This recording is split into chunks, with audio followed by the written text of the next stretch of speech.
plans to attend in support of Bernie Sanders, who recently had this to say about his role in the race. It doesn't appear that I'm going to be the nominee, so I'm not going to be determining the scope of the convention.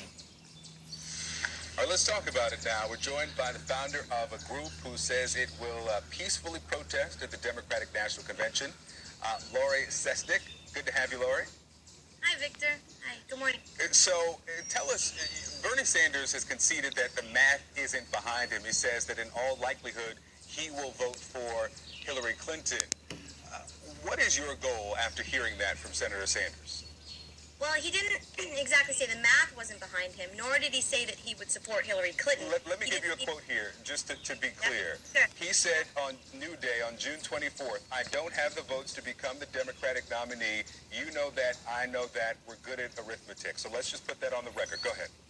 Okay, so a few things in response to that. One is there's currently an investigation going on over the voter fraud and suppression that's occurred during this election. And trustvote.org is where you can go to learn about that. We don't know if that'll come to fruition prior to the DNC or not, but that is going on.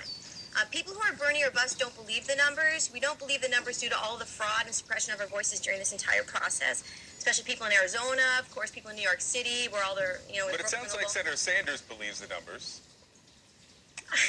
I'm not going to put words in anyone's mouth, but according to Bernie or bust, and most of us who are in support of Bernie are Bernie or bust at this point in time. And the reason that we are is we feel that democracy has been stolen. And in our opinion, a vote for Hillary would be a vote against democracy. So we're going forward. We're going to the DNC to support Bernie. We're going to try to swing the superdelegates still. We're still working on that. We're still successful at doing that. Bernie campaign is still working on that. Well, the campaign says that they're not working on superdelegates. They're not working to swing superdelegates. Well, that has been happening recently. As you know, many states have removed that option.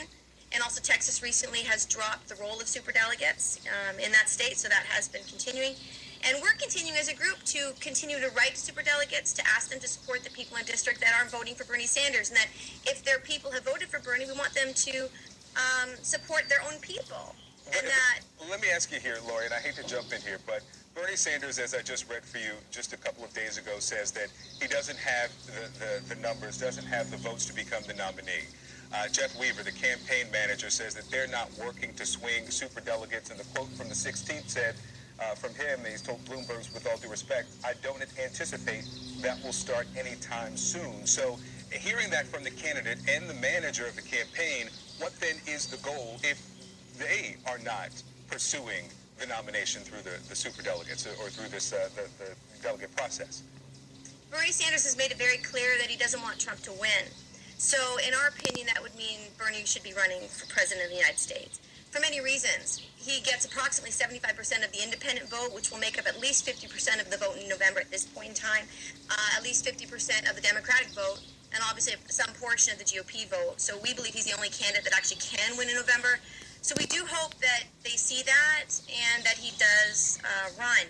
We are determined and will be deregistering from the Democratic Party if he is not elected because we do not feel that they're representing the people. And as you just saw in the media recently, Hillary's not taking on the campaign that Bernie has asked for, that in our opinion supports the people. But no $15 an hour, no elimination of the TPP. So they're not pulling through on their side of the bargain. So is it safe to say that if Bernie Sanders does not become the nominee and Hillary Clinton at this moment is the presumptive nominee, that you will not be voting for Hillary Clinton? Safe to assume that?